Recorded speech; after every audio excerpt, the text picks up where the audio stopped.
Nah, sekarang saya keluarkan teorinya. Kalau antum bekerja dengan iman, ikuti aturan Allah, plus tingkatkan takwa. Jadi sholat nggak ditinggalkan, baca Quran dilakukan, kan? Infak dikerjakan, zakat nggak ditunda. Demi Allah saya katakan, ini bahasa Quran. Quran surah ke-7 ayat 96. Ya, la fatahna 'alaihim barakatim minas sama'i wal ardh. Walau anna ahlal qura amanu wattaqau, plus takwa.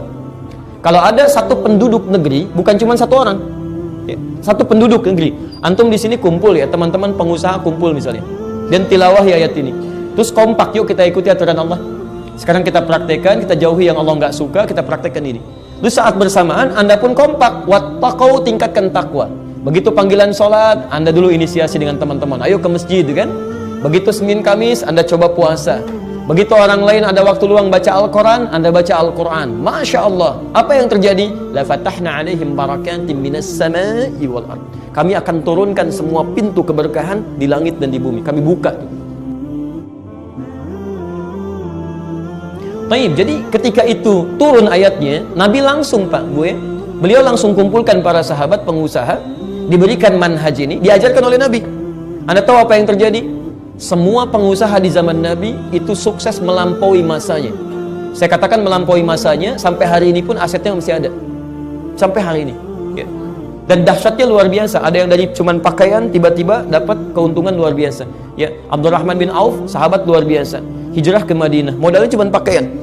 Ya, karena hartanya dirampas. Begitu sampai di Madinah, beliau praktekkan manhaj Nabi. Cuman dalam beberapa waktu sudah jadi orang paling kaya di Madinah, yang kapaknya terbuat dari emas. Pernah Madinah itu heboh ya, rame gitu kan. Ketika dicari, kata Sayyidah Aisyah, kenapa ini jadi rame? Keluar ternyata ada kafilah ya, barang dagangan Abdurrahman bin Auf yang di masa itu datang dengan 700 ekor unta penuh semua tadi. Ada emas, ada berlian, dan macam-macam dan sebagainya. Ketika rame tadi dengan 700 untanya, kata Sayyidah Aisyah, saya pernah mendengar kata Nabi Abdurrahman bin Auf masuk surga dengan merangkak. Ya, maksudnya merangkak di sana lambat karena banyak yang di-scan-nya gitu kan. Bukan berarti merangkak begini, bukan. Ya, beliau langsung berpikir, jangan-jangan karena harta saya ini. Begitu datang 700 unta itu dengan dagangannya, kata beliau, saya sedekahkan semuanya untuk kepentingan Allah dan Rasulnya. Silakan untuk ahli Madinah, saya sedekahkan semuanya. Tayyib. Itu luar biasa gitu kan. Utsman bin Affan radhiyallahu taala anhu menikah dengan dua putri Nabi. Ya, orang sangat dekat dengan Nabi, menantu Nabi, sahabat Nabi, pemalu. Kata Nabi, malaikat Jibril juga kalau lihat Utsman ikutan malu. Ya, saking baiknya luar biasa. Tayyib. Bagaimana cara beliau berusaha? Diikuti manhaj Nabi, dilepaskan dari yang dilarang. Kayanya luar biasa. Dalam keadaan demikian, sampai hari ini asetnya masih ada. Ya, perhatikan, bukan cuma iman tapi takwa. Begitu ada, mohon maaf, ada satu sumur ya, dimonopoli oleh Yahudi. Kata Utsman, saya beli sumurnya. Tadinya ngambil air bayar. Kata Utsman, sekarang nggak usah bayar. Sekalian ada kebun kurma di sekitarnya, saya beli, kata Utsman, 10 hektar. Ya, Masya Allah. Dibeli oleh beliau, kemudian disedekahkan untuk orang Islam, sampai kemudian jadi sistem, jadi Saudi sekarang, tempatnya masih ada. Terakhir kami kembali dari Madinah, akan dibuat tempat-tempat penginapan ya, yang setiap di situ royaltinya datang, disimpan di bank Saudi, disedekahkan atas nama sahabat Utsman bin Affan radhiyallahu taala anhu sampai hari ini.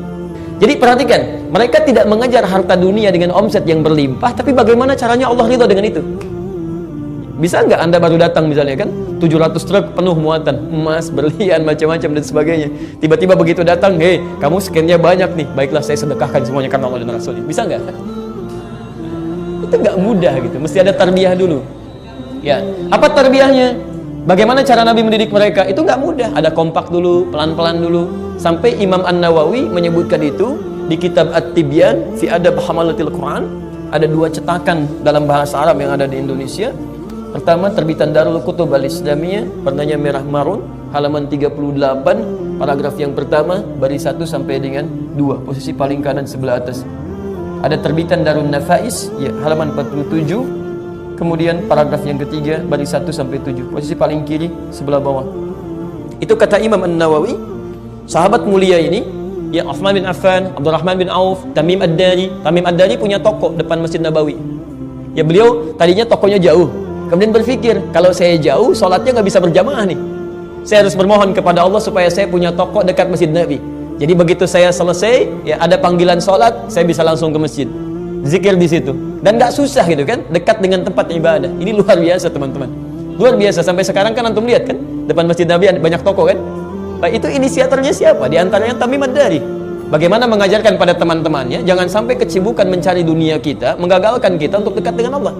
Ya. Kata Imam An-Nawawi, orang-orang mulia ini dibalik kesibukannya, asetnya banyak, masih sempat menunaikan tahajud malamnya, bahkan diantara mereka sampai hatam Quran dalam tahajudnya. Lihat, sahabat Nabi, asetnya banyak, kayanya luar biasa, udah 15 abad masa asetnya masih ada, sangat pemalu, malaikat malu dengannya, menikah dengan 2 putri Nabi, masih menunaikan tahajud sampai ada yang khatam Quran, iman dan takwa. Antum sahabat Nabi bukan, menikah juga enggak dengan 2 putri Nabi, masa jauh dari Nabi, surga belum jelas, amalan berantakan, asetnya coba cek dengan Utsman sebanding atau enggak. Masya Allah, dipanggil sholat fardu aja masih jualan. Dan hebatnya cita-cita pengen masuk surga tanpa hisab, surga Firdaus. Haula wala quwwata illa billah.